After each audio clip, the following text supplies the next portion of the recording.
Okay, I'm gonna check out the rest of the arena rewards I got. We got Summoner Advancement too. Great.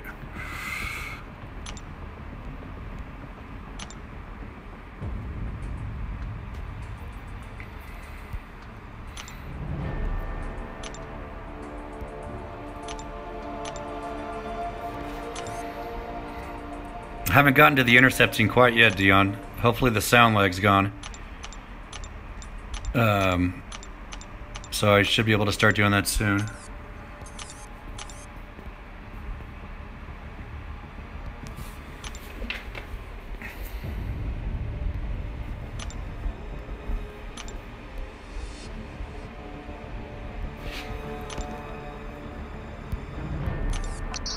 Looks like I forgot about Catalyst Arena. I'm gonna go burn some 5 stars in there real fast.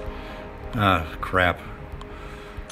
Forgot I lost this streak. I'll get the first milestone and forget about the second Catalyst, since that'll take a few fights only.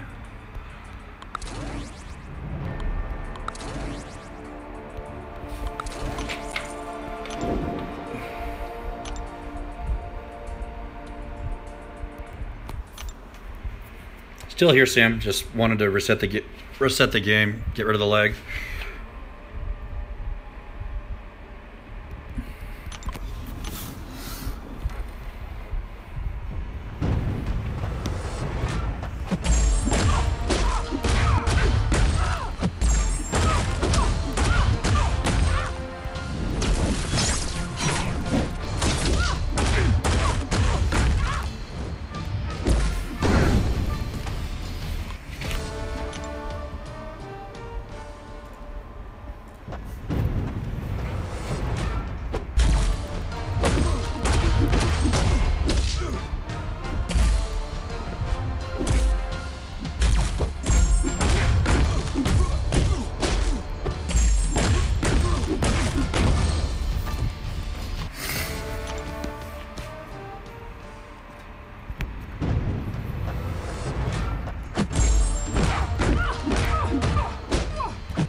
How many of you guys are excited about the new Alliance Quest season?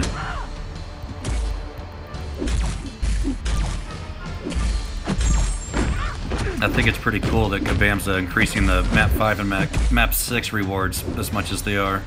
The rank rewards are also getting a nice boost too.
Oh, that's probably where Sam went. Oh, that's funny, Rexus.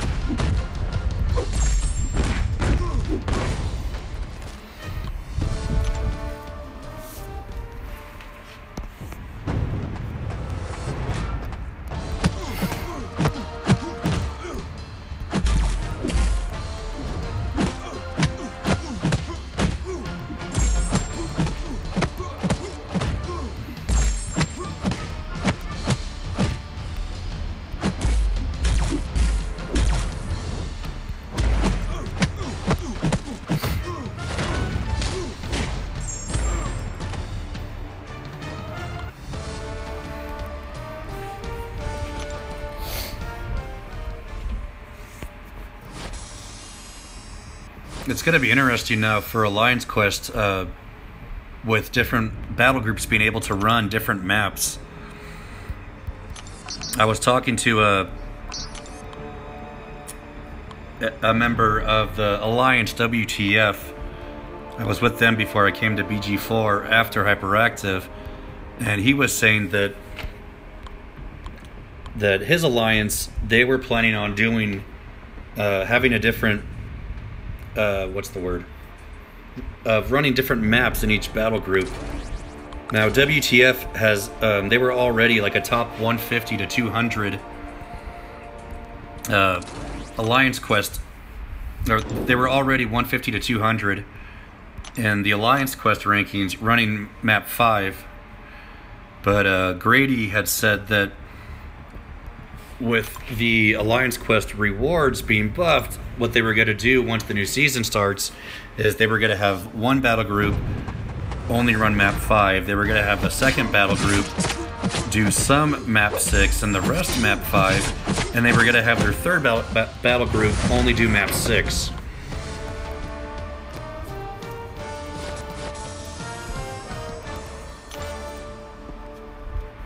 I think a lot of alliances are going to be doing something similar to that, because map 6 crystals are getting a huge buff with the amount of tier 2 alpha catalyst shards they give, and they're also going to have a chance to give a full tier 2 alpha catalyst. That means a lot more rank 4 5-star champions. The map 5 crystals are also getting a buff. They're going to be giving more tier 4 basic shards and more tier 4 class shards. And so the next season of Alliance Quest, it's going to be giving the players a lot more to play for.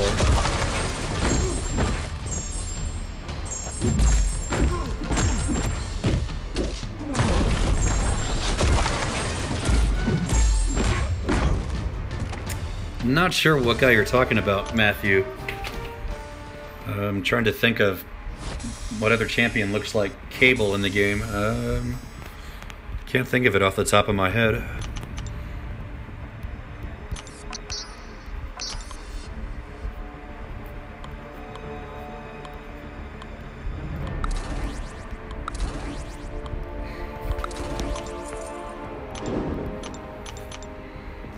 You might be thinking of Sabretooth. They both have blonde hair.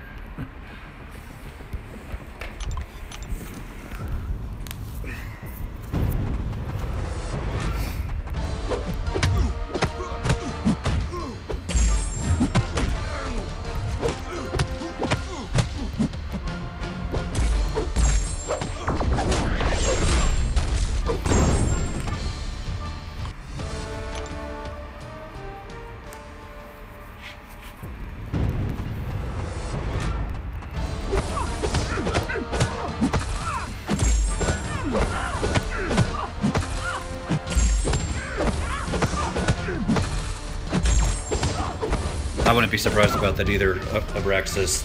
There are definitely going to be a lot more alliances running map 6 when the new season drops. I know we haven't done map 6 in months, but honestly, really don't care that much about Alliance Quest when we've been getting as many 5-star signature stones or crystals as we've been getting from the Alliance Quests. So many I can't open because I'm maxed out on skill. That's another reason why I'm going for Korg. I'll take a break to show you guys that after this round.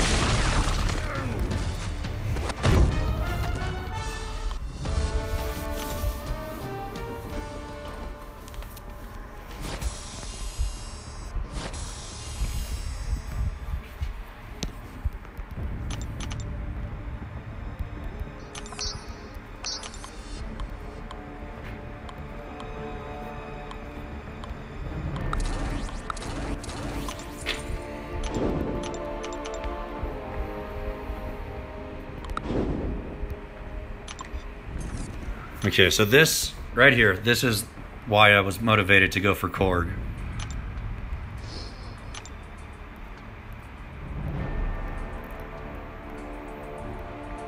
Right there. So in BG4, our focus has been the peak milestones in the Alliance events.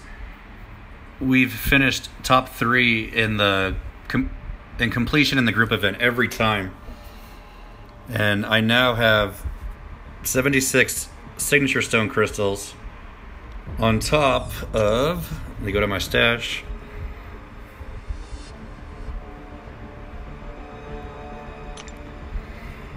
I am maxed out on 5-star skill stones. So I can't open any more crystals because if I do, they're going to expire. And these are the champions I can use them on.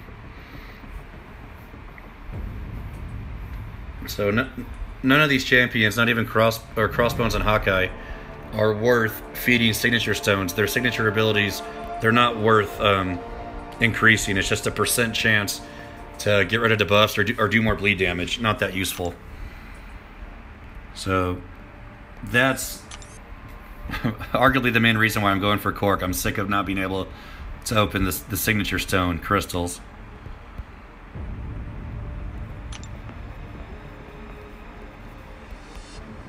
That's right, Abraxas.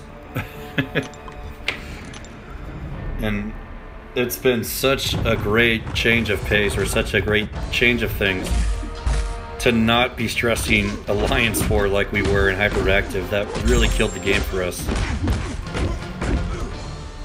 We were about 10 spots from Platinum 2 in Season 2, and we crashed and burned hard. So many players were burned out. Everyone had to spend all of their glory on Alliance War items. Uzi and other people, they were gifting units to members left and right so they could finish their paths because they didn't have items.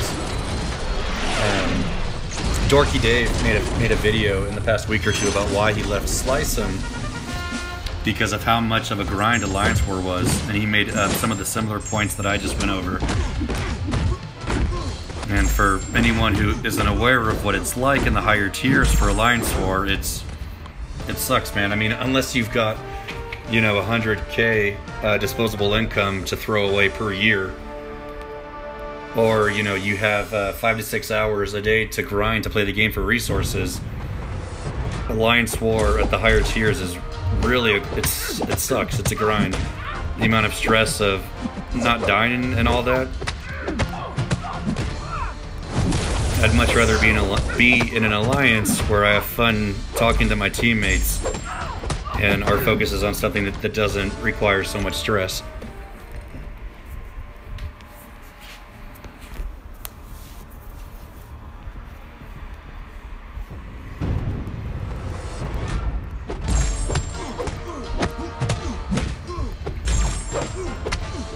Actually, Matthew, you really only need one mastery point in Dexterity. Right now, that is. The announcement about the Mystic Dispersion and Dexterity change, there was a note in there about how having more than 1 point in Dexterity will affect the precision timer, but you really only need 1 point in Dexterity to be able to evade attacks. I would recommend that you max parry and take out some of the extra points in Dexterity if you have to do that. But parry is something you want to max. The reduced damage from parried attacks, it really makes a difference.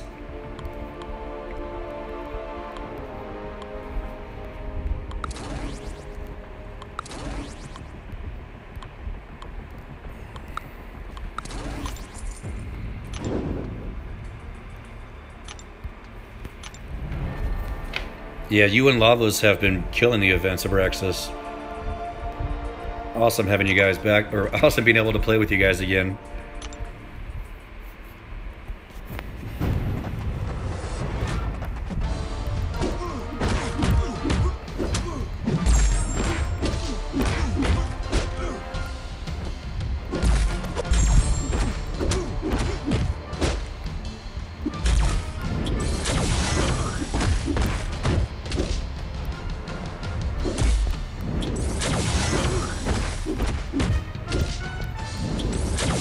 So right there, that's what I was talking about with Cyclops doing his tell. See if I can build his power without taking him out, and I can show you guys exactly what I mean. Don't die. Come on, hit me. There we go. Okay. So if you can use his attack, right there, head forward. That's when you want to evade. I accidentally parried it instead.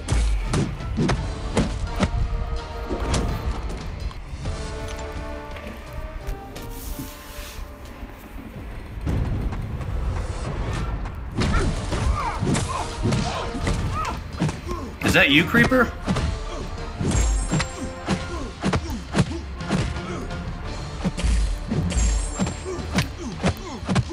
Yes or no? That's a good point. I'm not sure what the situation is on us starting Alliance War.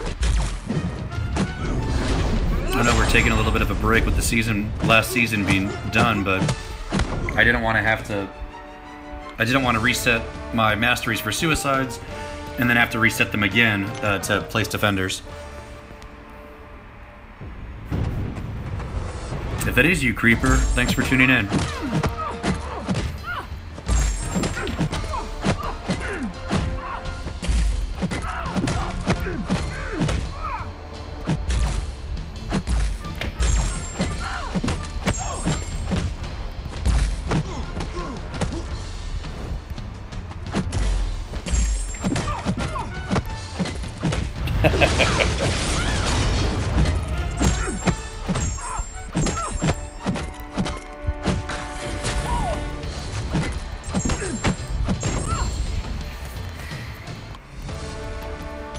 Is everything all better with all those storms now, Creeper?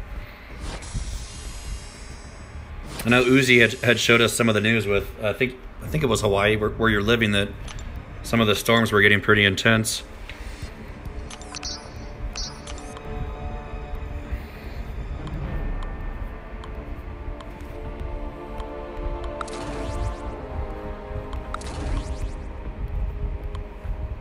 So I'm going to check see how much time I have left after this. So I really don't think I'm going to have time to go for that second Tier 4 Catalyst.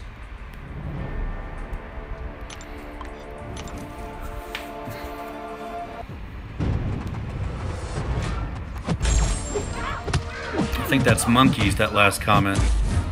Monkeys is in my battle group in BG4.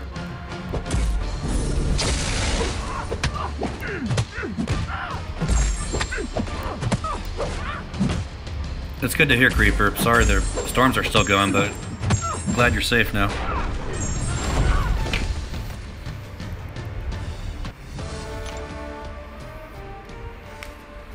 Alright, yeah, so, yeah, Monkeys is in my battle group in BG4. Monkeys has a rank 5 5-star Void that I don't think he's given up a kill to Iron Man Infinity War in months.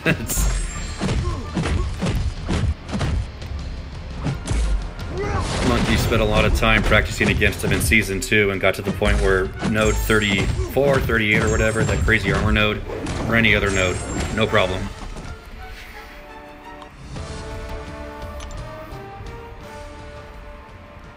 What's that with Silver 2, Sam?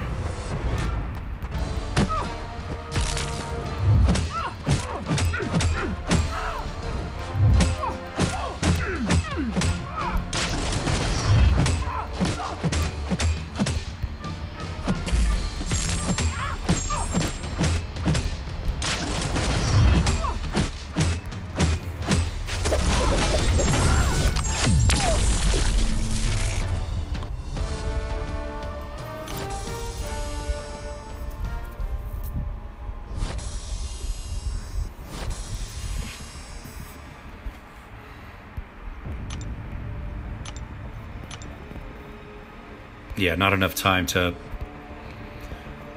get the second one. Oh well. So back to these guys.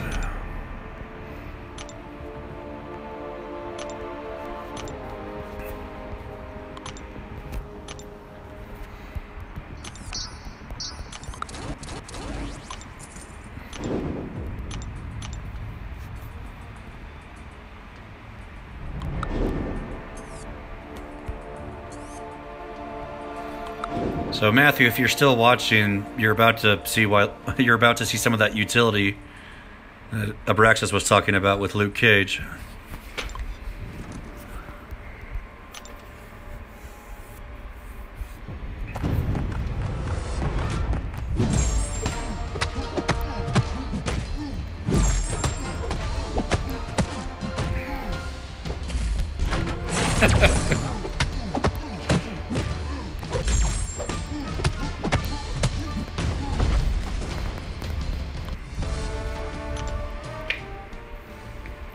Guess I have to start entertaining Creeper now. This should be fun.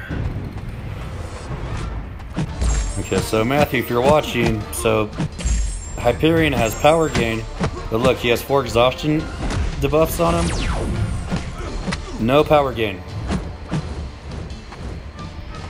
That's one of the reasons why Luke Cage is so awesome.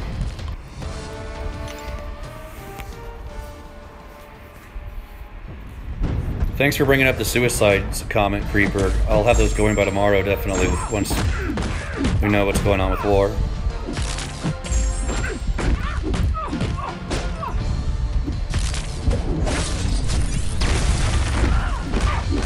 The thing is, even without running suicides, it takes, like, on average, around 2 minutes for arena round once you get the streak going.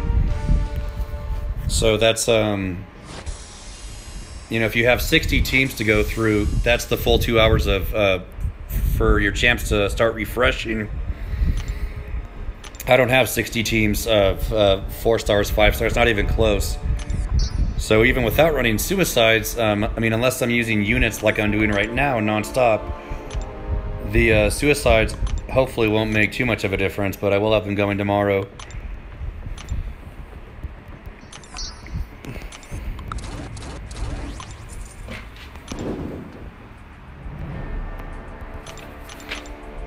I actually did that like a lot already, Creeper. I've already lost 2 streaks since I started. You missed out.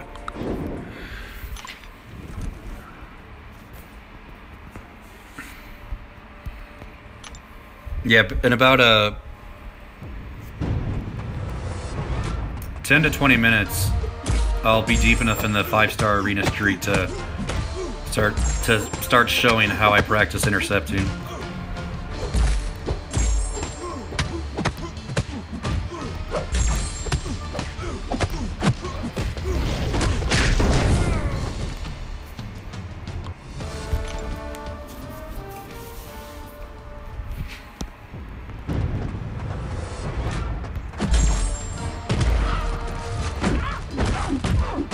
Also, if anyone's watching this channel for the first time, go ahead and click subscribe, please. I'm going to be doing a lot more commentary or voiceover videos from now on. I have a handful of Alliance War videos I need to upload with commentary, and I have a few other ideas I've been wanting to do for other types of videos. Just I haven't had as much time as I'd like to with trying to stock up on resources for the Korg Arena. That reminds me. Oh, what was it? I remember when Act 5-2 dropped, and Creeper was talking about going to get the uncollected title, and he said, I think it was something like, "Yes, the strategy of don't get hit is now in session." Some of the best advice I've ever heard.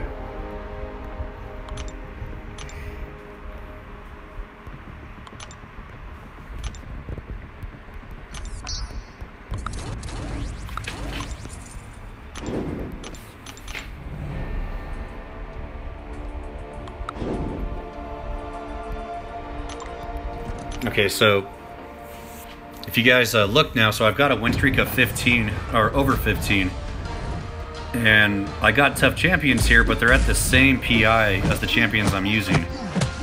So when I lost the streak, I was using 4 stars, and I got champions this strong. You can tell the infinite streak strategy is working if you get assigned arena opponents that are around the same level as your champs.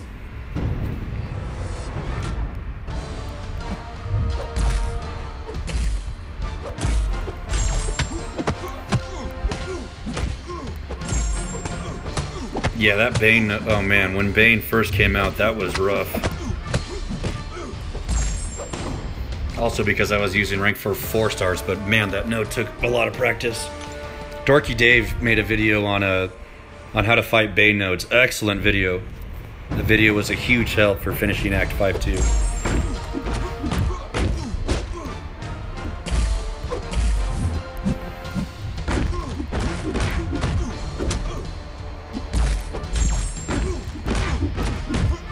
So Creeper, if that's how you feel about Bane, tell us how you really feel about Dormammu and Dominant.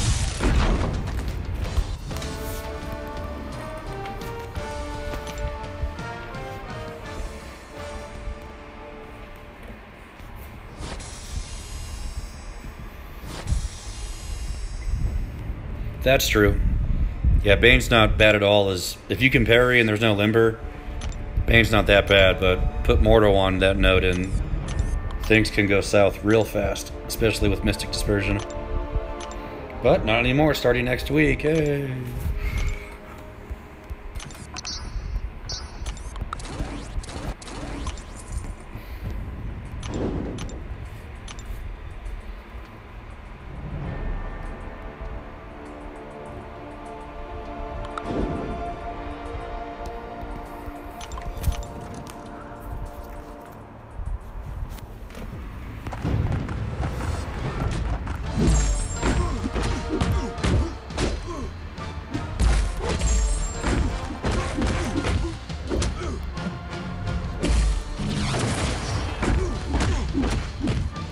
What was that you didn't finish, Creeper?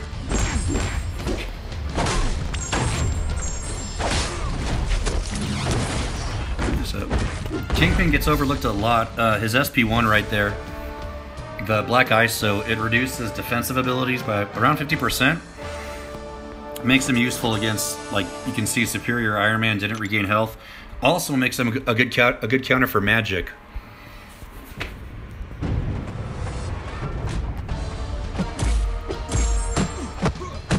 Magic is a lot less likely to get limbo when Kingpin uses his SP1. Same goes for Spider-Man and Evade and all other defensive abilities.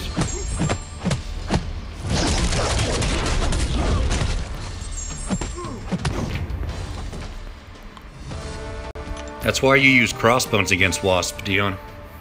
Problem solved.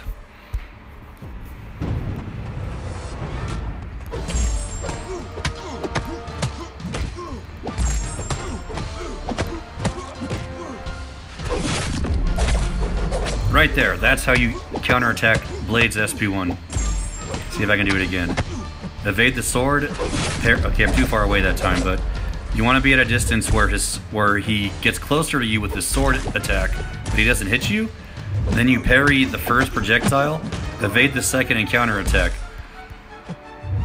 It works pretty consistently. If you're too far away, though, he will parry your counterattack, which can end up costing you the match with if you're fighting someone that has high deep wounds.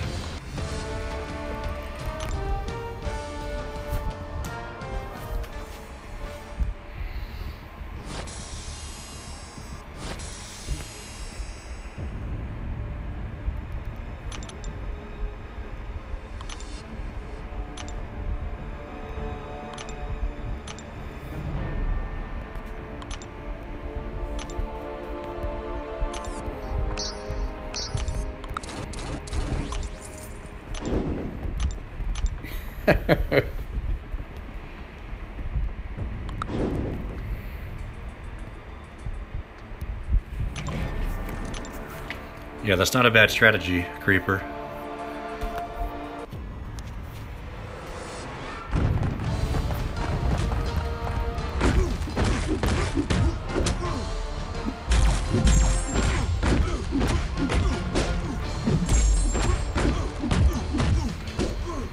To give just some general advice on the 5-star arena,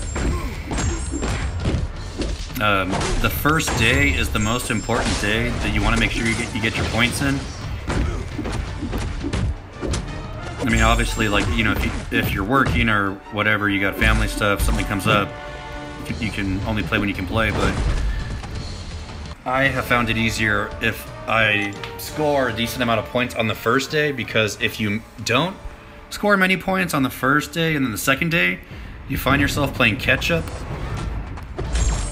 So it's a lot easier to score points early, to score a lot of points early on, and then like have that cushion compared to if you don't get enough points in the first or the second day, and then you're just trying to grind like crazy on the last day. So if you're trying to build your roster with 5-star shards and even 6-star shards, 6 million usually gets 1,000 5-star and 100 6-star. Somewhere around 11 to 12 gets you double that. But the first day that the arena opens, if you can find the time to put the work in, it will pay off. There, got another counterattack on Blades SP1 the same way. See if I can do one more. Okay. Nope, messed up the parry. There you go, Creeper, I took the hit.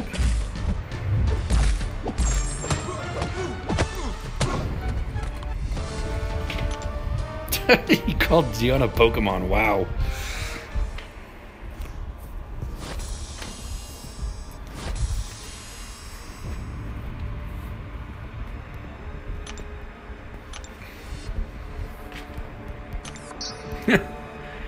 Cheating Creeper, I think, what's the phrase that some of the forum moderators use all the time?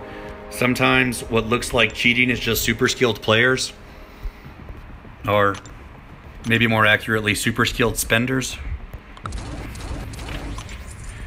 But yes, this is definitely a kind of a hack to build the infinite streak.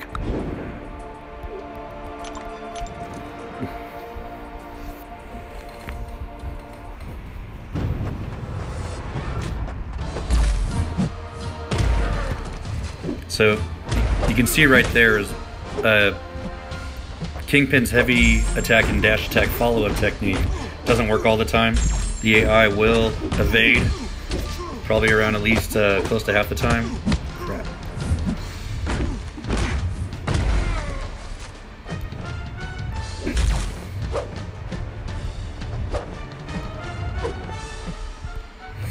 Also, when you're trying to bait special attacks, it's a lot more effective to not hold block. If you hold block and you're waiting for the AI to use special attacks, that's the worst way to do it. You want to kind of just stand there and wait for the AI to attack and evade. So you want to be within close range, but holding block is the worst way to bait special attacks. Unless you want to take an SP3, then you do you.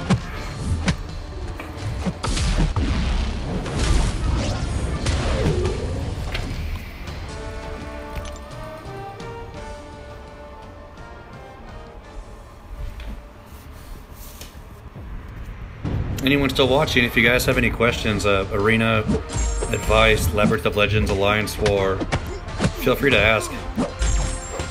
I'm keeping an eye on the chat so I can keep up with what you guys are saying.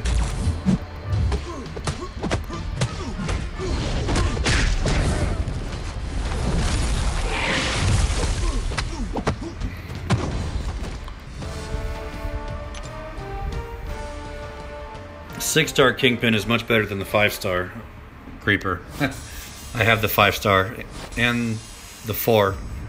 Never use them except for Arena.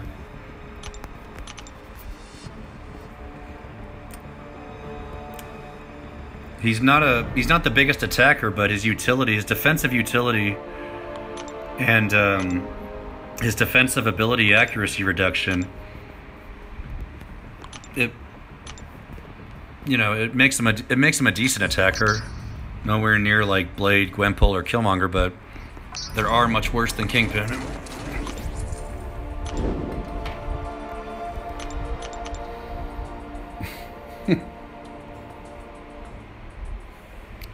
Really, Dion?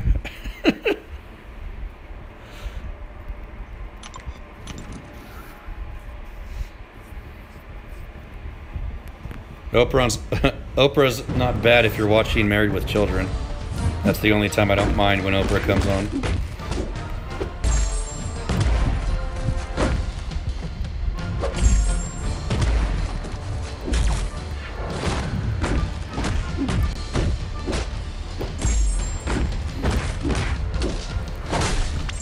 Sam, Morningstar is one of the best champions in the game. She gets overlooked because a lot of players, even like a lot of high-end or top players, they don't know how good Morningstar is, both when she's awakened and when she starts collecting souls. There's a new YouTuber for MCOC I think his channel is Dreamin34. He's got a rank 5-star Morningstar with max sig ability. And some of the videos he has on how good Morningstar is, they're very impressive. That YouTuber, he started, I started noticing his comments about Morningstar a few months ago on the forum. He's a member of 4Loki, so he's in one of the best alliances in the game. But he had been commenting on how good Morningstar is for the longest time on the forum. And I didn't pay much attention to it until he posted an Alliance War video of Morningstar, like, just absolutely destroying Medusa on the Aspect of Evolution mini-boss node in Tier 1 War. Rector.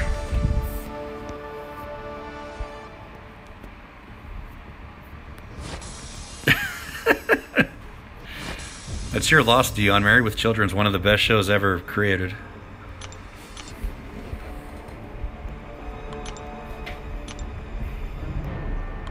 But yeah, Sam, Morningstar is a beast. She is she's more of a beast with her signature ability. I mean, she's pretty much god tier with her sig ability, both Alliance War defense and for attack. It's just that, like you said, it takes a few fights for her to get her souls. Once she gets 5 souls, I mean, she's pretty much unstoppable. She's one of the best Labyrinth of Legends options with 5 souls.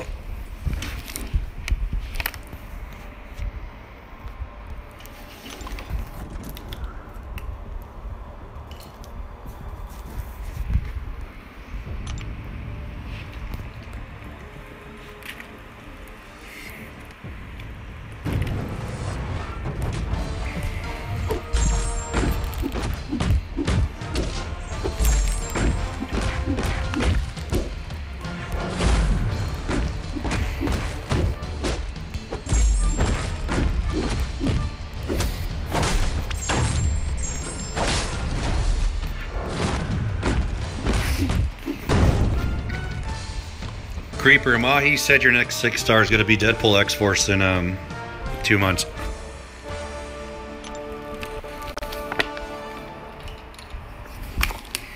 She also said you're welcome.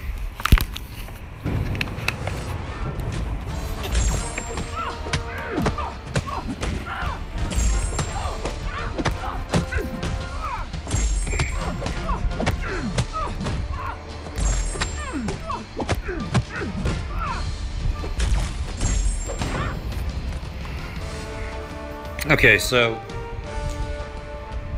the infinite streak is going, so I'm gonna refresh my 6 stars one more time, but starting next round I'll start doing intercepting commentary. So I apologize for making you guys wait, like, you know, for line spaces, but the intercepting talk starts next round.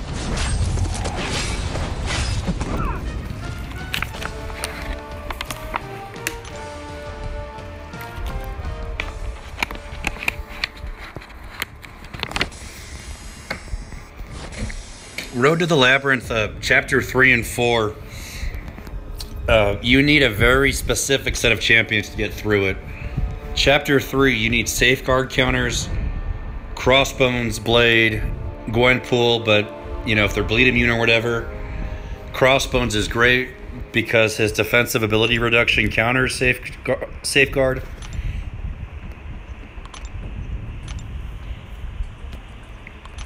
You need power control champs too, so like for Chapter 4, top champs for Road to the Labyrinth Chapter 4, Magic, Voodoo, Vision,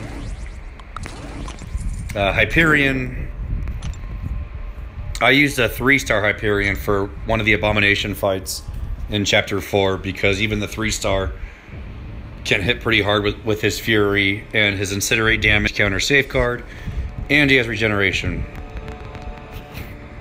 But enough talk. Okay, start talking about intercepting.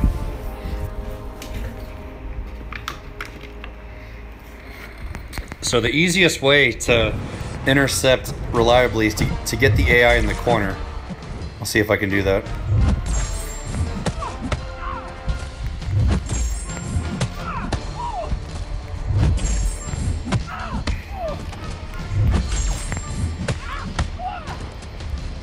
So obviously this strategy, parry and heavy, is not always going to work, but okay, so I got her close to the corner. Back up. Nope. She had a special attack. Okay, so don't finish combos. Back up, and then attack. So that's one of them. That strategy works much better in the corner, because when you do that in the corner, the AI has nowhere to go. If you're in the middle of the stage or whatever, the AI has more room to move, so their response is less predictable. So I'll try to show another example of that, like when you're fighting mid stage.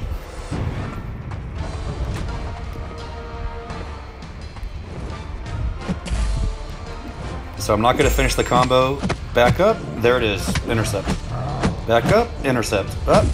Hulk landed the attack because he went unstoppable. So that's probably the number one way I rely on intercepts. So 1, 2, back, attack, 1, 2. I also prefer to use light attacks on that.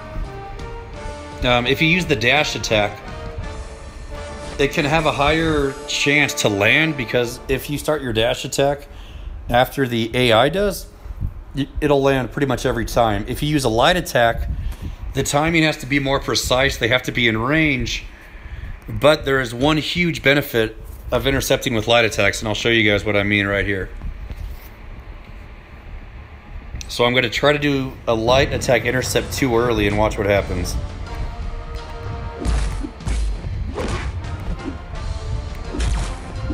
Ah, come on.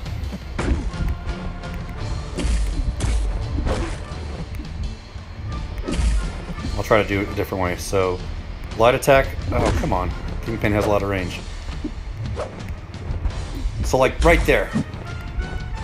I did a light attack and it was way too early, but I was able to block. If you try to intercept with light attacks, you can still recover. You can either evade if it misses, or you can block. Now, sometimes the time window is too short and you get hit, but when you intercept with a light attack, a lot of the time you will have the option to evade and back up, or to block or parry before you get hit. If you miss time and intercept with a medium or a dash attack, you're screwed, you get hit.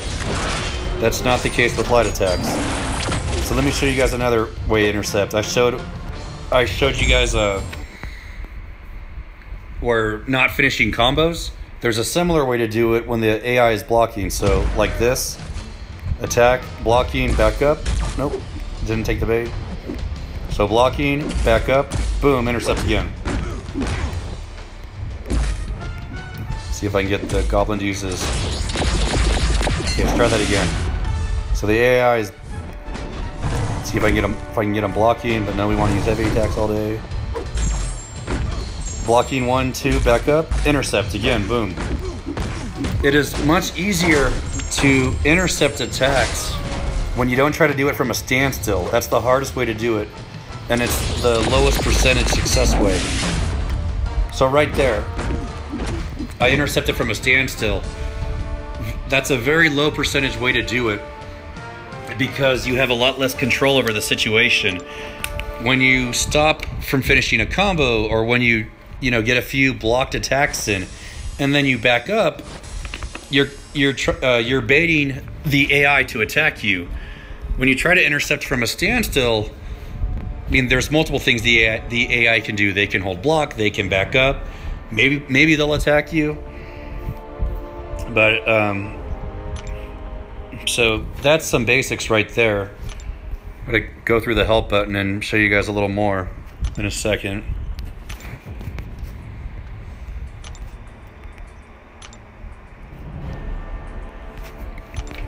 Okay, Abraxas, very good question. 2 or 3 hits.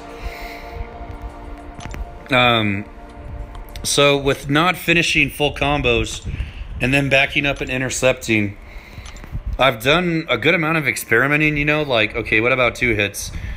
What about 1 or 3 hits? I can't give an answer on that. The one consistency that I have noticed when using that intercepting technique is that if you use the same amount of attacks over and over again, the AI will be likely to pick up on that and delay their attack. So if you do 3 hits and then back up and then you intercept, and then you try that again, 3 hits, back up, say you land it again, intercept. If you keep trying to do that with the same number of combo hits, the AI will adapt and they will adjust their strategy. So, 1 second, let me get some water.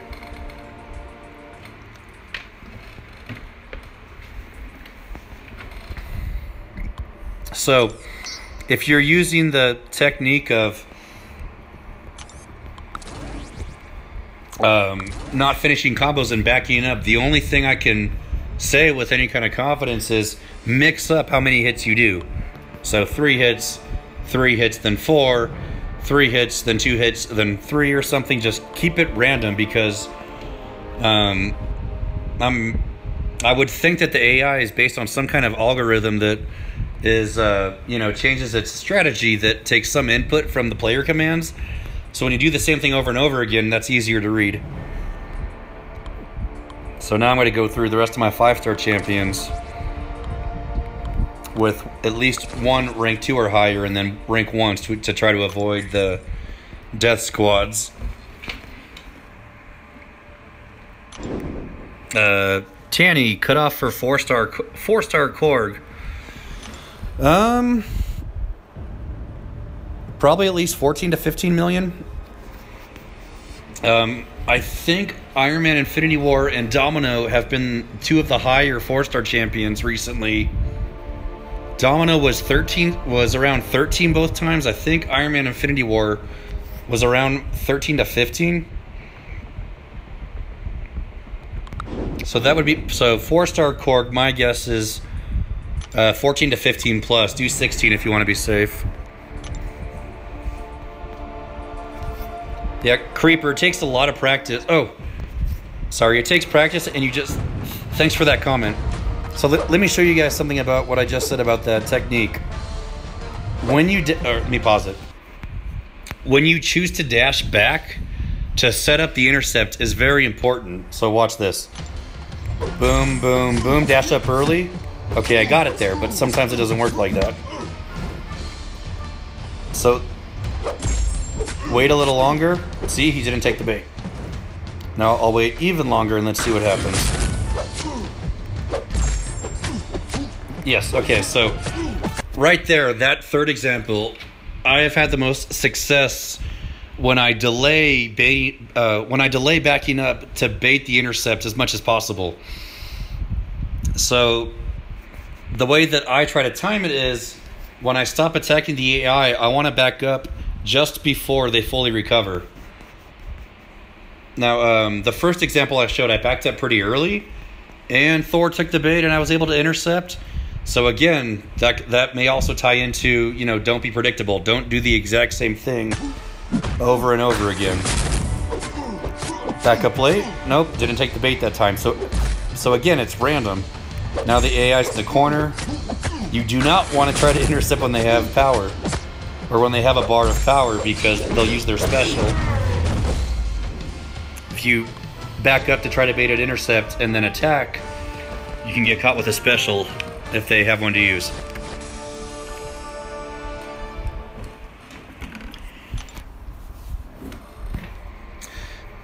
So, that statement I just said, that's also why Magic is one of the best intercepting champs in the game. If she gets the AI in the corner and uses her SB2, the AI will have no power, and you can repeat over and over that intercept. Don't finish combos, back up, combo again, SB2 again. You can do that over and over again. And even right now, that's arguably the best method for soloing Dormammu bosses in Alliance War. Yes, exactly, Creeper. Much easier that way. So,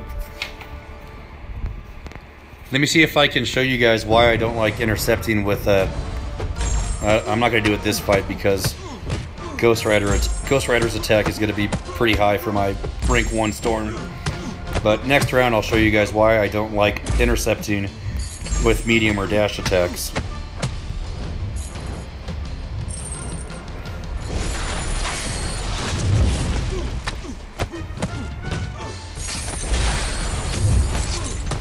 For anyone who didn't know, I'm using our leader Uzi's favorite champion, Storm. He's got her at rank 4 max sig ability. That Spider-Man Stark in his profile is just for show. Ignore that.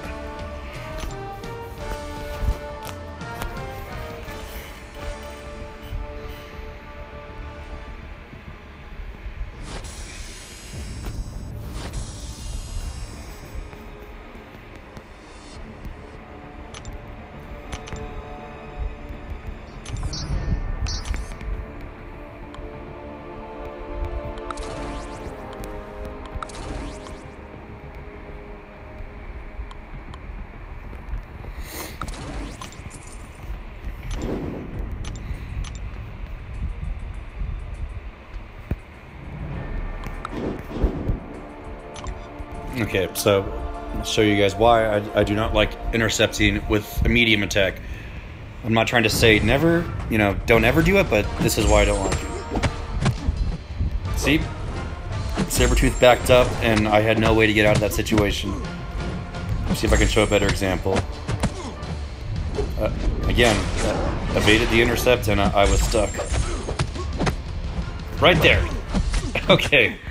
That's what I was trying to show. So when you back up and evade with the dash attack, if the AI delays their counterattack, you're screwed.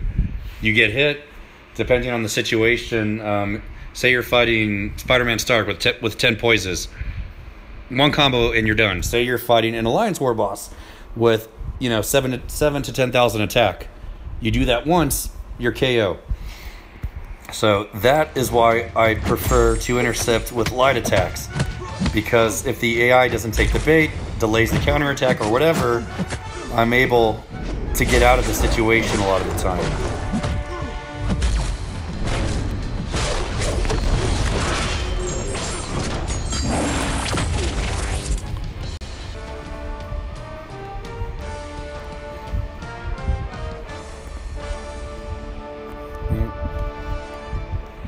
So let me show you guys some more, let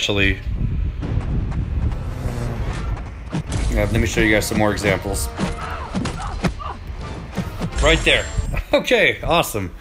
So as you guys can see there, I backed up, I did the light attack, Scarlet Witch didn't take the bait, but I was able to parry.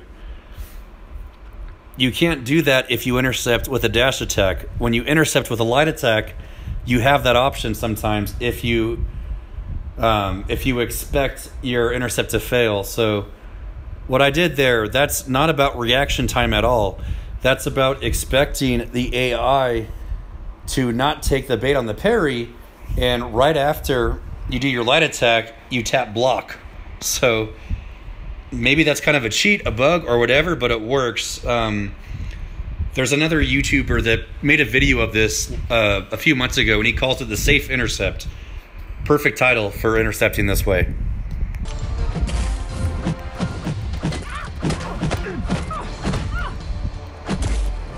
I actually agree with that, Creeper.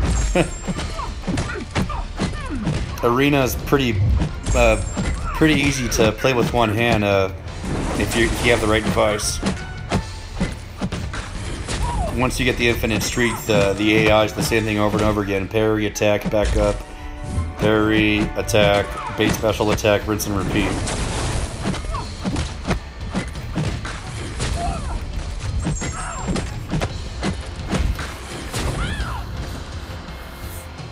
Does anyone have any questions about any of the intercepting advice I've given? Something needs a little better explanation or something? Just go ahead and post in the chat and I'll take a look.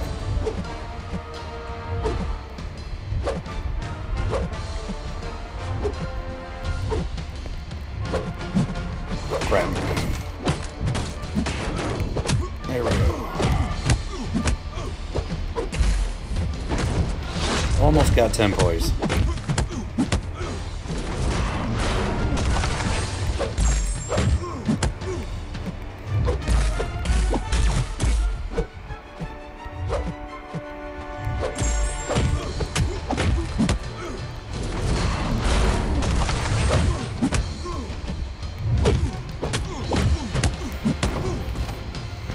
3,700 attack on a basic medium attack with a rank 2 5-star.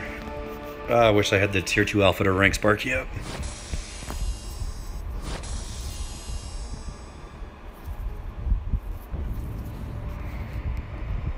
That's a good point, Creeper. Yeah, suicides. I unlocked suicides, I think maybe 2 months ago to attempt and fail a Legends run with Sentinel, so I can run suicides. I just want to hear from the boss about what the decision is on a Alliance War.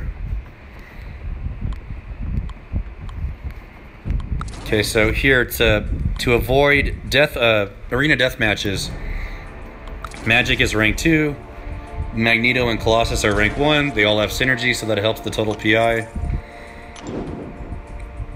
And I had to pick the hardest team to not get the deathmatch. Oh well.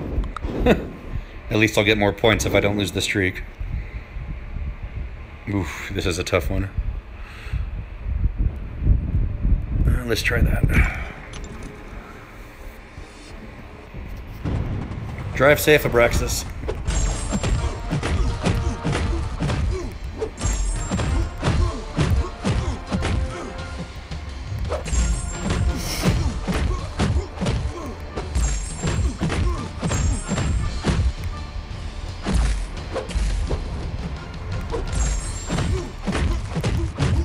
Uh-oh. I didn't press the button. Please don't die.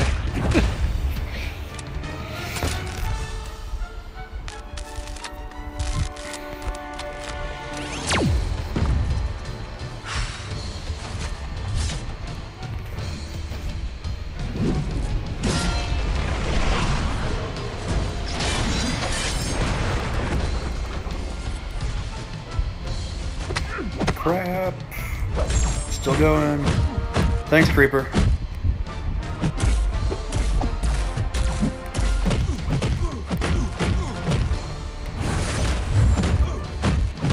Man.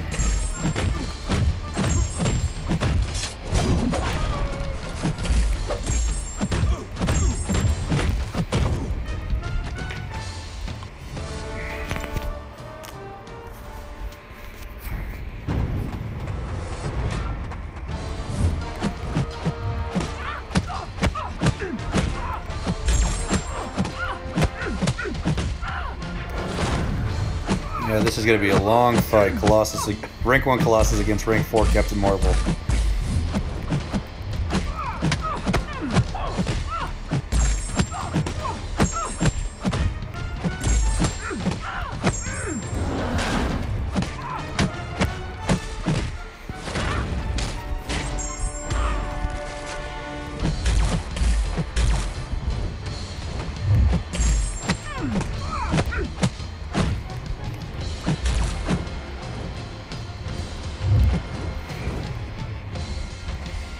I have too many rank 1 5-stars, Creeper. Too many. I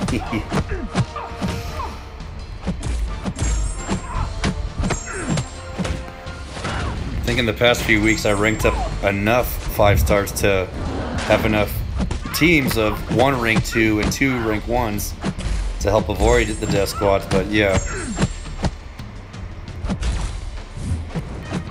I still have way too many rank 1 5-stars.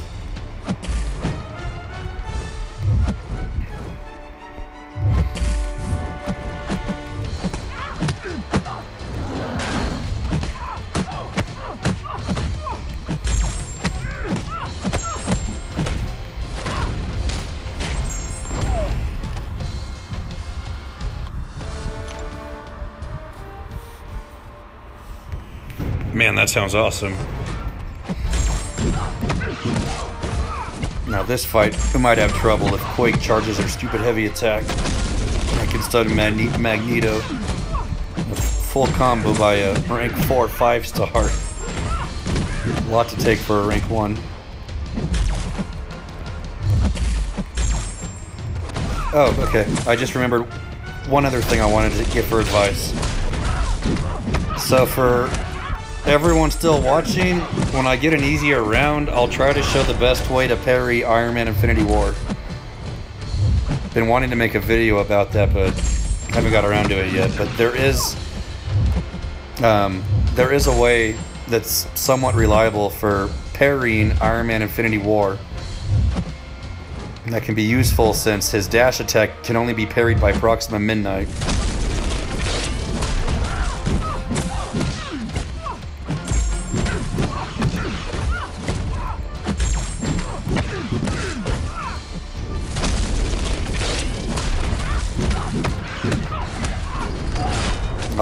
Actually, I'll see if I can do it if I win this fight, so even if I lose the next one, I won't lose the streak. There won't be as much pressure.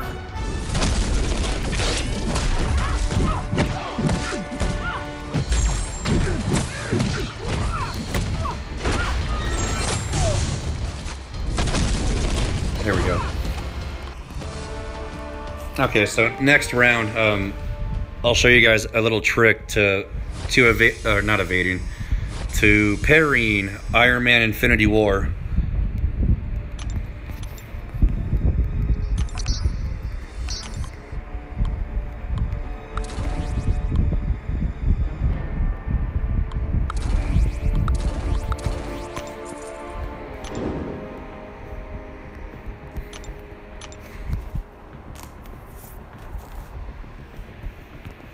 Yeah, Dion, Corvus Corvus actually might be the most popular rank 5 5-star choice right now. One way to kind of gauge how popular a champion is go to the top war rated alliances, see who they have as rank 5. That's kind of a good way to gauge how good a champion is, but not the best way because of how many top alliances still pilot. So, but hey, whoever pilots use must be good, right? Okay, so for this fight, I'll show you guys a trick to parry Iron Man Infinity War. So to give some background, Iron Man Infinity War's dash attack, it's a projectile. It's just like Yondu's arrow. So unless you have Proxima Midnight, you can't parry that attack. Or you can parry it, but it won't stun him. So you have to block it and wait for a different opening. So let's see if I can do something here with Loki. Come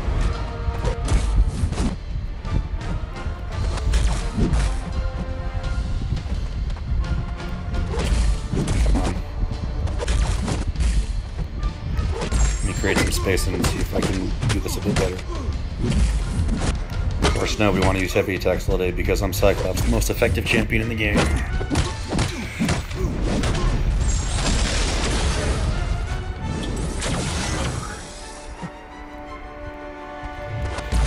Come on.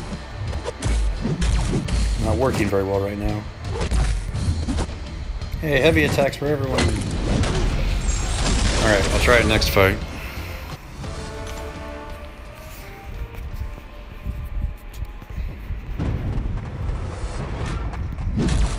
Still heavy attacks.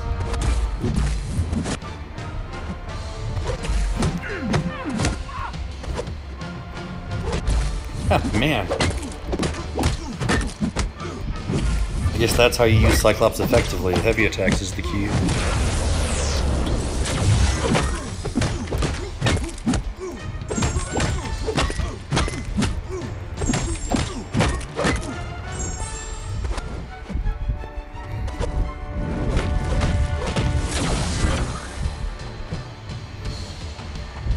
There it is.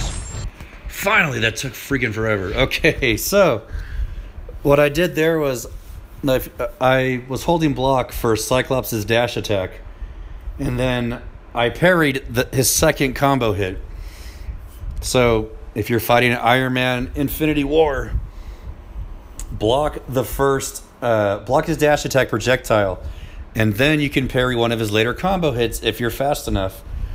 So the way that I've had the most luck with that is after you block the first attack, stop holding block. So take your finger off of the screen and then try to parry the next attack just like a normal parry.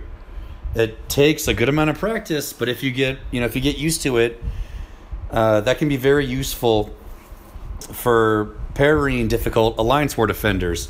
Iron Man Infinity War, Domino is another one. So If Domino does her projectile attack and then she keeps attacking, take your finger off the screen and then try to parry one of her combo hits that is not a projectile. Also for Yondu, you can't parry his Yaka arrow.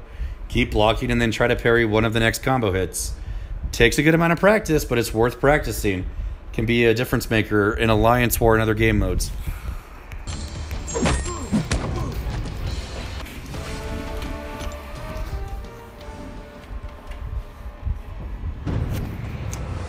Yeah, Creeper, I pointed that out to Uzi a few months ago, and Uzi had figured it out too, so players have not always been able to do that. A few months ago, parry got fixed, so parry was bugged for some time. The AI was able to do things that players couldn't, but thankfully Kabam finally fixed that parry bug and made it so players can do what the AI can do.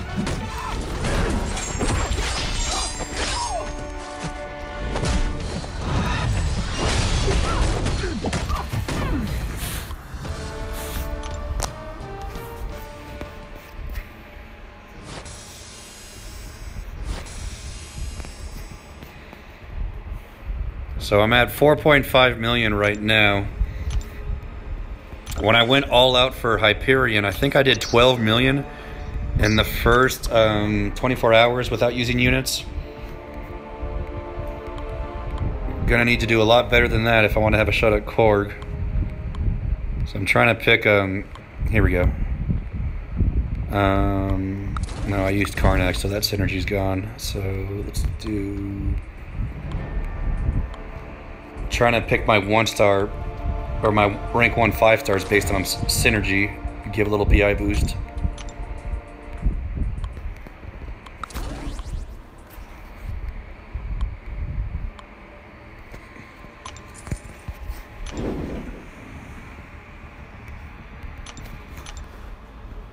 Players haven't been able to do that only until recently, maybe like 2 months ago or so, but it really can't, like in Alliance War, if you're fighting Iron Man Infinity War and you're not doing enough damage fast enough and your 3 minutes is running out, that can really make a difference with getting more attacks and to prevent timing out. Domino, it's not as important against Domino. Domino, you can parry her if you keep her at a distance, but for Iron Man Infinity War, that can make a huge difference. Especially like if you're fighting him on the spite node, so you can't rely on parry to get rid of that that power gain.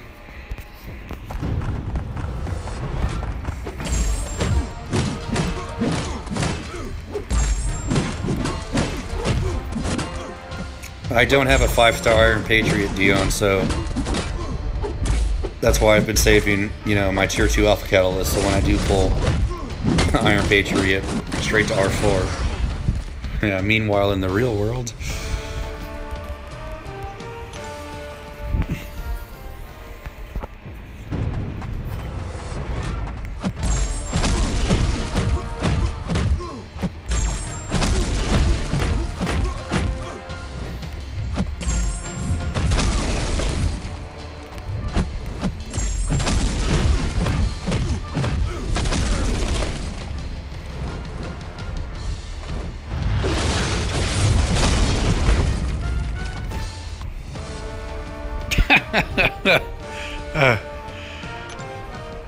Yeah, that's how to use your resources wisely, Creeper.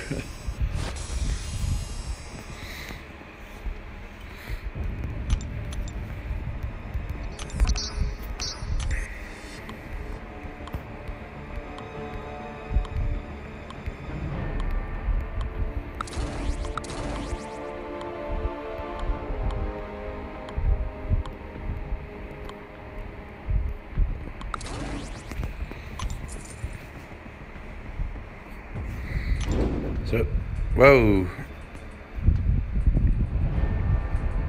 Okay, interesting. So it looks like the first 2 matches aren't death squads. That third matchup, though, honestly, with a rank 1 Ant-Man and Yellow Jacket, I'm going to take the middle one. The extra points are always nice, but when you got to go with a rank 1 5-star Ant-Man, I mean, that's a big risk. All it takes is to get matched up with, like, a high-ranked Hyperion or Dormammu or Magic, and I would have been screwed in this matchup, so...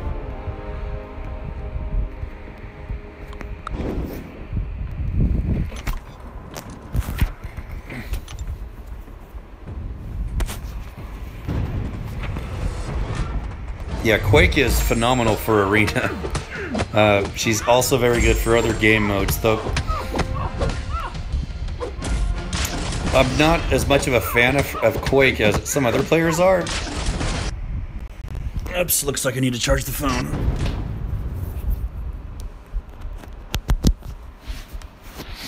So yeah, I'm not as much of a fan of Quake as some other players are, mostly because if you're fighting Stun Immunity or True Strike, she's much less effective.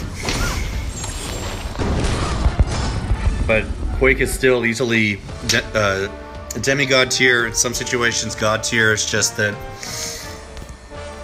if you're trying to get the game's best rewards, that's either Alliance War or Labyrinth of Legends, Act 5, she's still amazing.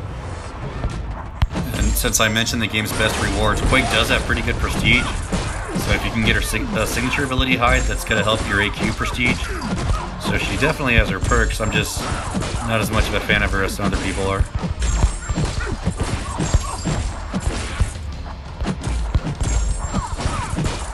Yes, technical difficulties all day.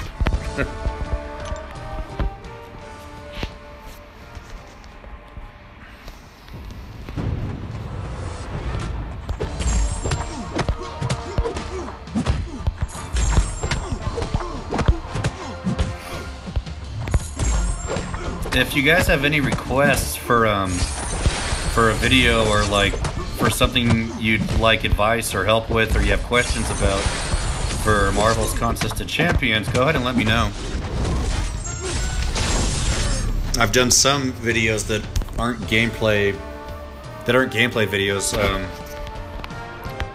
I started making tier lists back in February, I think. I think the next one I'll do commentary on. And then I did another video on Best Alliance War Defenders about a month or two ago too.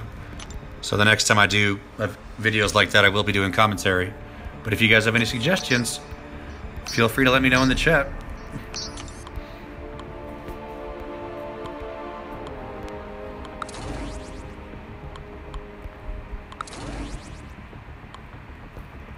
Check the synergies. Okay, so Beast will go with him.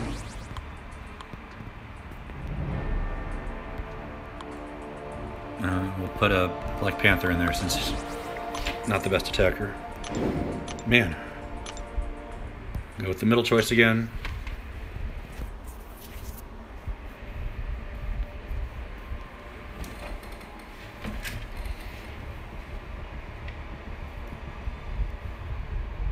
Very true, Creeper. Quake is very good for questing. Excellent champion. And yeah, Dion, my desk chair is making it not so bad, but this is why I was hoping to use a headset with the Streamlabs, but I'll do some more research later tonight to find out how to get the headset to work, because it's a lot easier to talk into the headset than to talk into the phone. I'm probably gonna take a break after I finish using the 5 stars. Need to go get some things done and then move an Alliance quest as well.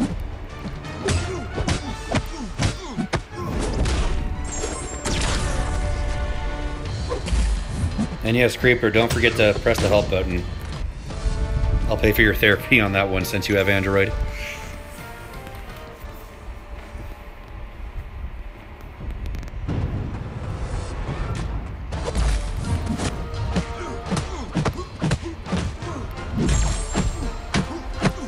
If you didn't know, Beast is also a champion that doesn't get a lot of credit.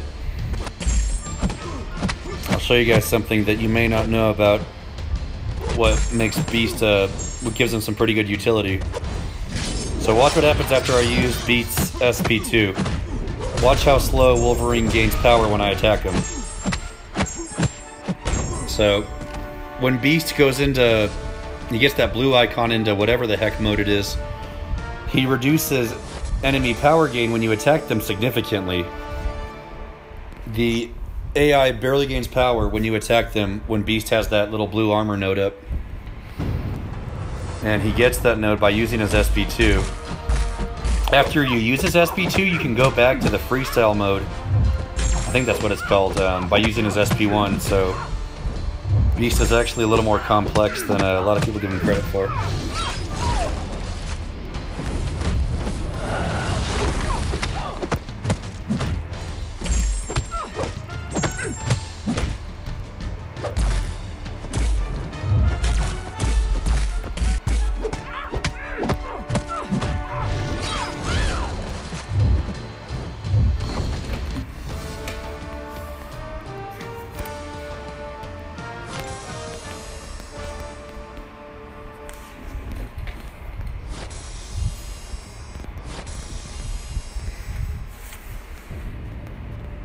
You gotta rank up that Corvus, Dion. He's an absolute beast.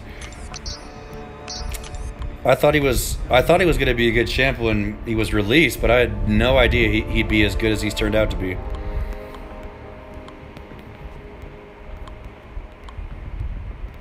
Okay, so...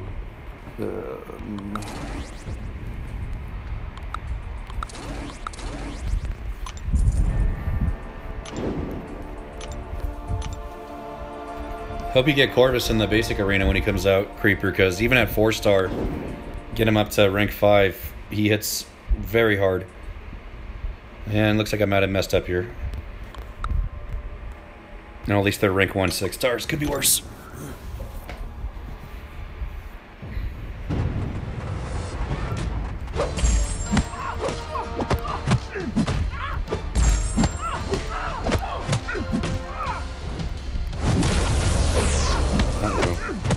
Jane Foster has Mystic Dispersion, so...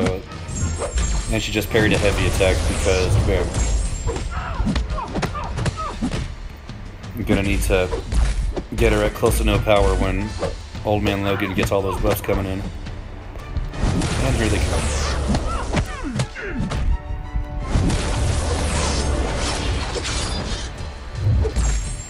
So, let's see how much damage I can do before she gets full power from 18 buffs expiring.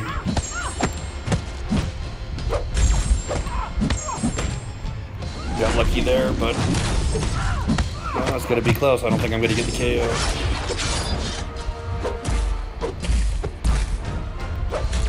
Please attack. Damn it. And messed up on that.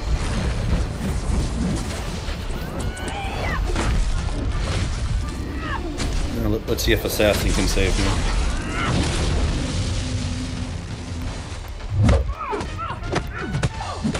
Nice, pulled it out.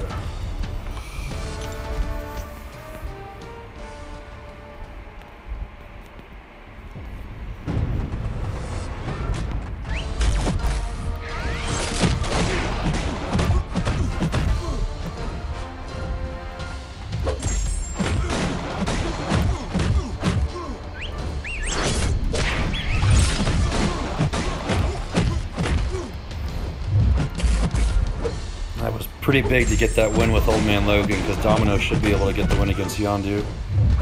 Yondu usually takes the bait pretty often on his SP1. Alright, critical bleed. Finally got some luck in this. Nice.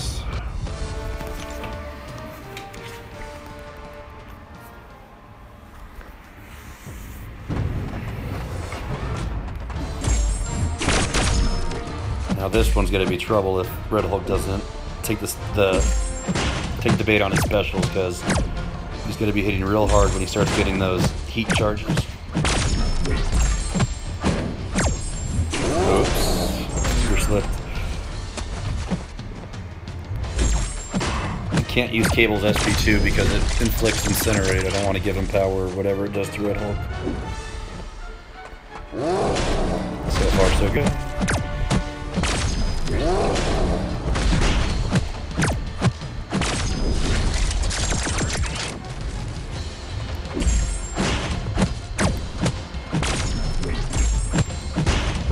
Now he's got 10 heat charges, so if I get comboed or slip up, he's gonna hit really hard. Right there again, I was able to parry even after a light attack. Benefits again of intercepting with light attacks.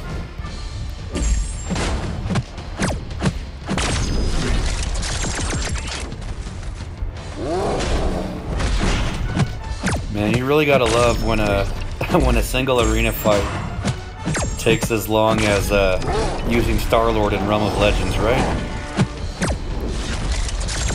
This is 86 hits, and he still has 46% health.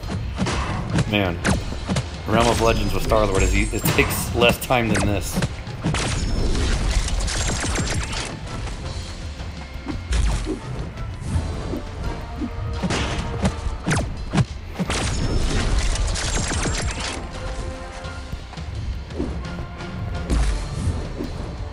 Come on, special attack. There we go.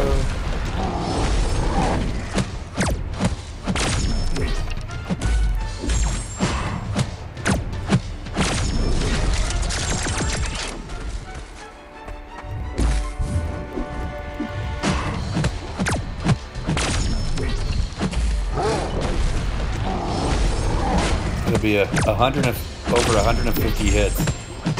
Take one arena fight down.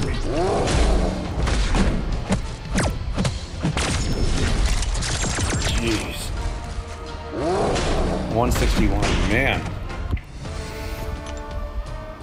Work for those points.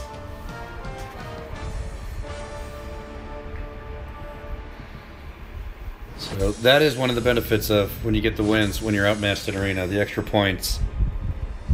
The thing is, though, with the extra time it takes to get them, sometimes it's a plus and sometimes it's you would have got the same amount of points if you just did another fight.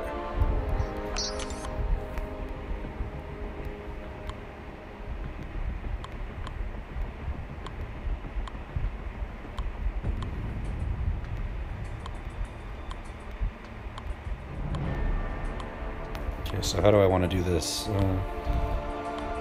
Ghost Rider and Iceman have synergy, and Drex is okay for rank 1.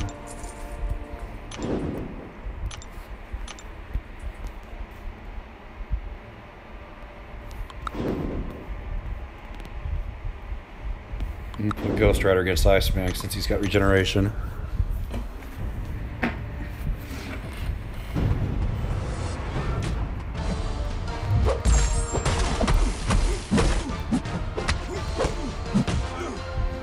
So against Miles, you really don't want to finish combos when he's got those evasion buffs up. In fact, it's best if you only attack him when he's stunned, when he can evade.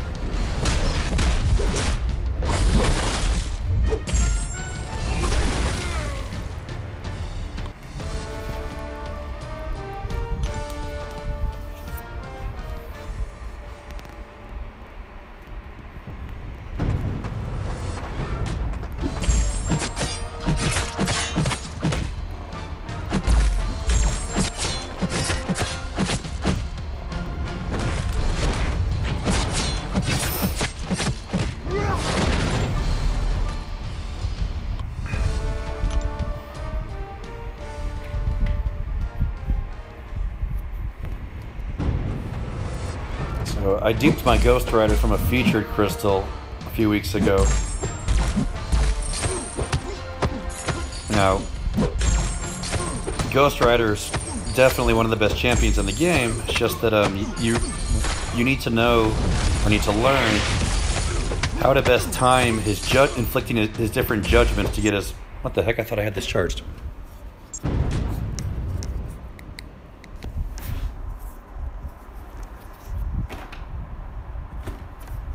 Huh. Oh well. Anyway, I'll finish this fight and get a charger.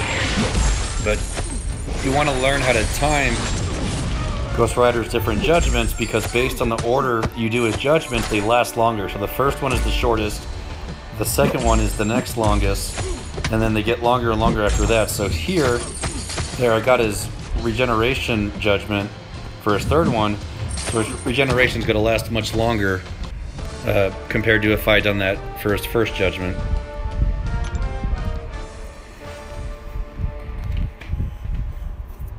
You stole... Hey, Dion, you started it. You stole Corvus.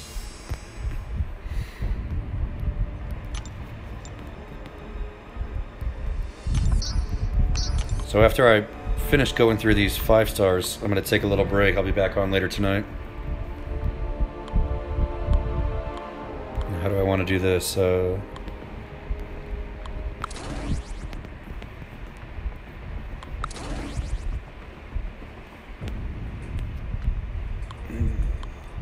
There we go. So that'll get rid of the rank 1 5 stars. And like Creeper said, I gotta do the hardest fights, so there we go. Crap. Thanks, Creeper.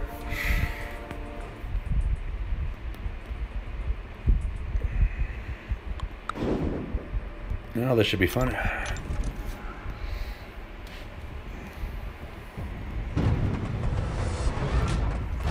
I'm not entirely sure the best way to use Massacre. I do remember reading that when you use his light attacks or something, it's better.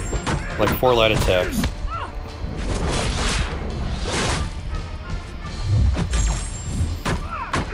But now I'm just parrying and using heavy attacks to counter living strands with Medusa.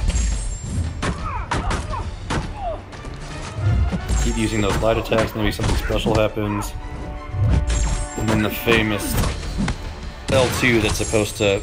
Oh, that's right, they have to block it for it to do a lot of damage. Whoops.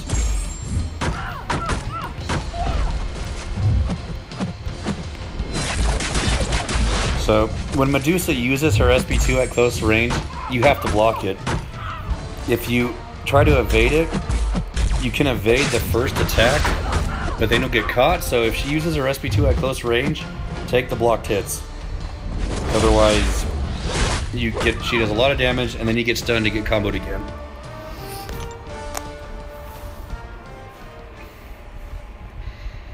Yes, Creeper, I agree. I also want Mahi's duped 6-star Luke Cage, please.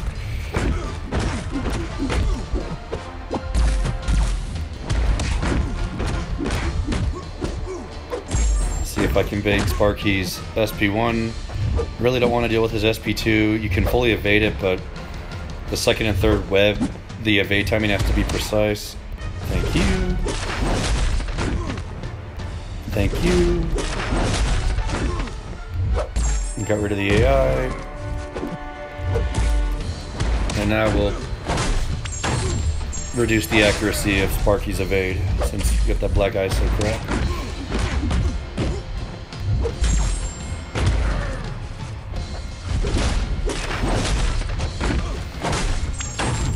And the streak is safe.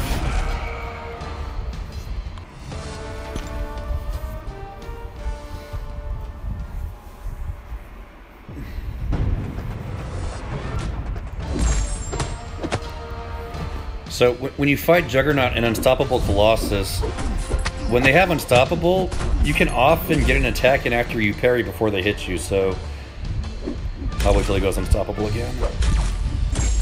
But depending on how many points your opponent has in Limber, sometimes you can do, and also depending on block proficiency actually, Cap gets longer, Captain America gets much longer stuns on parry. Oh, never mind. This one, Jugs isn't duped, so I can't show you guys again. But anyways, when Unstoppable is active, you can parry and stun still work the same. So you can parry the AI when they're unstoppable and get 1 or 2 attacks in and then back up before they hit you.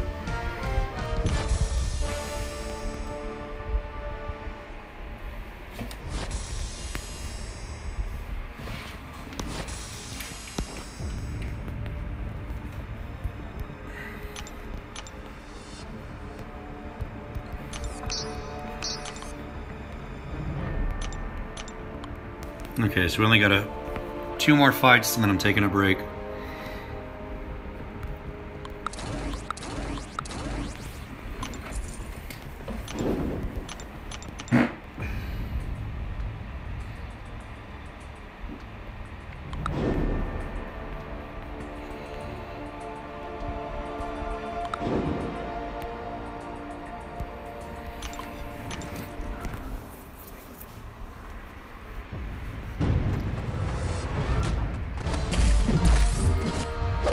Yes, Creeper. I loved fighting Juggernaut on Node 55 when we were in HA.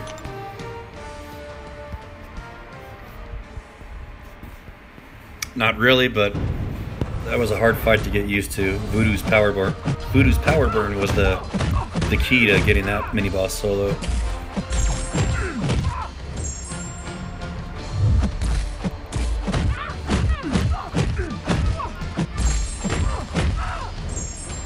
That's really rare when magic gets limbo with one bar, but not the second bar. Usually it's the other way around. So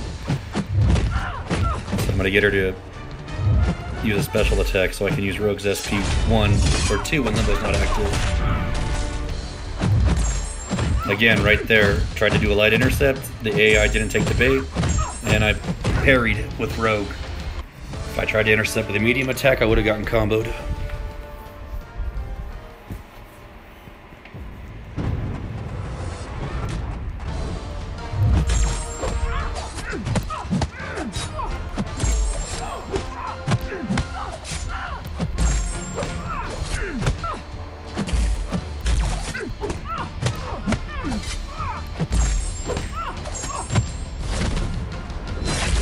Again, there are block Medusa's SP2 if you're at close range. Otherwise, that one mistake can literally cost you the match.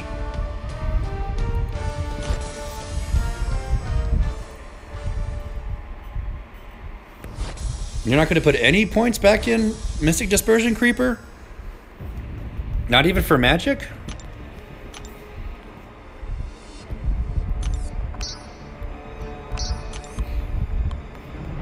I mean, Magic's SP2, you keep getting powered, it has nothing to do with MD, so I can see why you would say that, just... I mean, I'm definitely biased towards having points in Mystic Dispersion, but that's because I use Dr. Voodoo.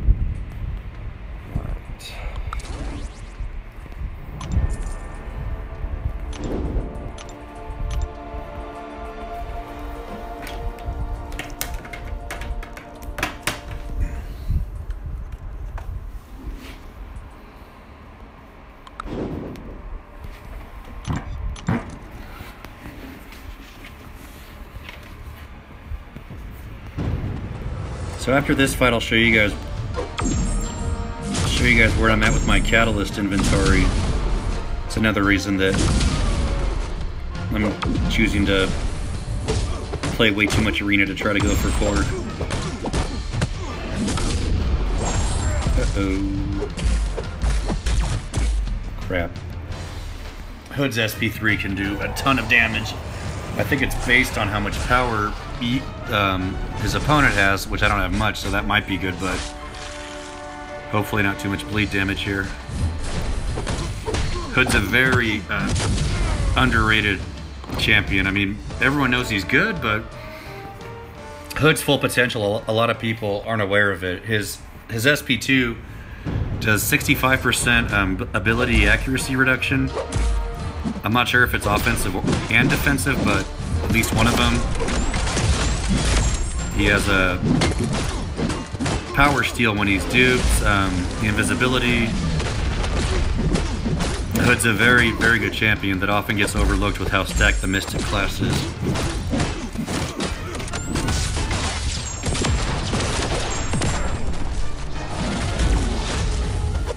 I know, Dion, I need to get up and walk around a bit.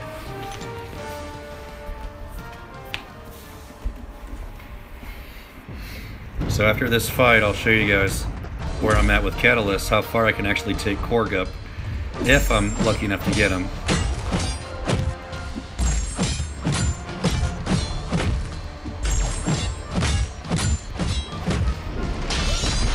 Guillotine's also a Mystic champion that gets overlooked a lot. Easily demigod tier, huge bleed damage, reverses healing, life steal when duped. She's also great for intercepting because of the range of her light attack.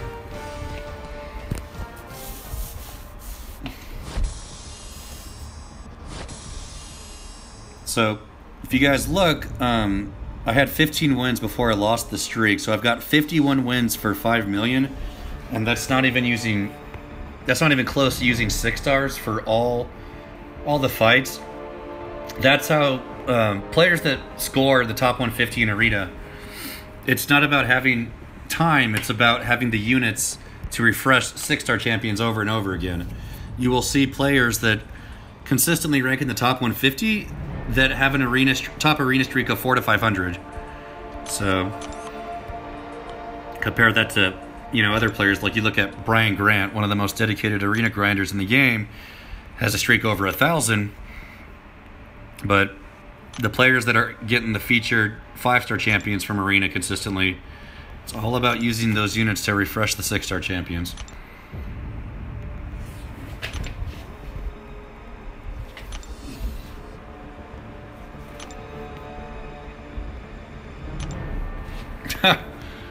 Nice job, Creeper. You can never have too many units.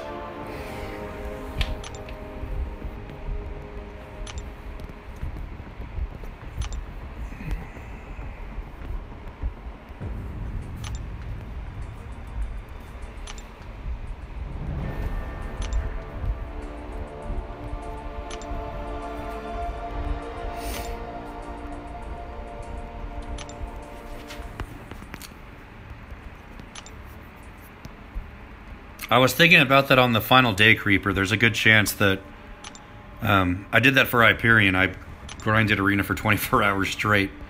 It was a Saturday, and I rested up on sleep all week and caffeine and other stuff. But yeah, I may end up doing a 24-hour stream come Saturday, the final Saturday 10 a.m.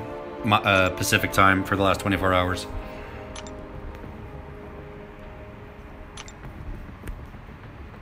Thankfully, we're still getting the arena chips bonus.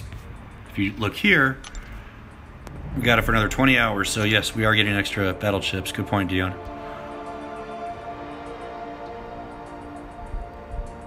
All right, so now I'm going to do what half of BG4 hates doing more than anything. Nice, Mads joined. So this is a guy that I've been trying to recruit for since before Season 3 started. Interview process went very well. Seems like a real quality person. Very excited we got him in the alliance. So yes, pressing the help button, Creeper and other Android users. The last thing on earth that they would want to do. Okay, so before I sign off for now, go to Catalysts. So 11 skill catalysts. You need 7 to take a 5-star to rank 4, no problem. Basics, yeah, only got 1, but not a big deal. You can get those fast. So let's check out the alphas. More than enough alphas, and I got 5 tier 2 alphas. So I have enough tier 2 alphas to take Korg to rank 4. 12 alphas there, plenty more in stash. So if I can put the effort in to get 5-star Korg, once I get the tier 4 basics, he's going to rank 4. And for anyone who wasn't watching earlier, if you show you guys how many signature stones I have. So if I would ever manage to get him awakened, 76 signature stone crystals, and maxed out on skill 100. So this is why I'm going for Korg. So thanks for watching, guys. I'll be back on later tonight. If this is your first time watching, please press the like button and support, and good luck if you guys are doing arena.